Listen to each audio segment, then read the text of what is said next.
स्वच्छ वाटणारी त्वचा खरोखरच निरोगी असते का? जेव्हा तुम्ही अनेक वेळेस चेहरा क्लीन करत असता तेव्हा त्वचेवरील एक्सेस ऑइल निघून जातं, पण जे नॅचरल ऑइल आहे जे शरीरासाठी चांगलं असतं ते देखील निघून जातं आणि तुमचं स्किन बॅरियर तिथे नष्ट होत असतं. अशामुळे बाहेरील इन्फेक्शन होण्याची शक्यता खूप जास्त असते, कारण की संरक्षक भिंतीच नष्ट झाल्यामुळे बाहेरील इन्फेक्शन तिथे होतं आणि अशा वेळेस तुम्हाला रॅश येऊ शकते किंवा पिंपल्स देखील वाढीला लागू शकतात. तुम्ही चेहरा क्लीन करण्याचा प्रयत्न करतात तेव्हा त्वचेवरील ऑइल निघून जातं आणि त्वचेला एक सिग्नल मिळतो की चेहऱ्यावरील ऑइल कमी झालं आहे, आता आपल्याला पुन्हा ऑइल प्रोडक्शन करावं लागेल. मग अशा वेळेस त्वचा म्हणजे शरीर हे ऑइल अजून वाढवतं आणि चेहरा जास्त ऑइली दिसतो.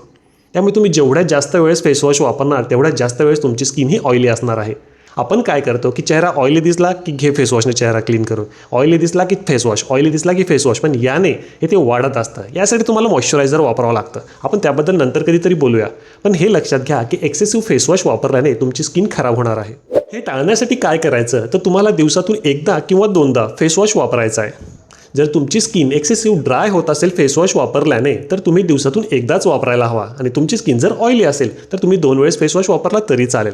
अशा प्रकारे तुम्हाला चेहरा सुपर क्लीन जरी दिसत असेल तर त्याने डॅमेज आहे किंवा नाही, तुमचं स्किन बॅरियर नष्ट झालं आहे किंवा नाही हे बघणं देखील तितकंच महत्त्वाचं आहे.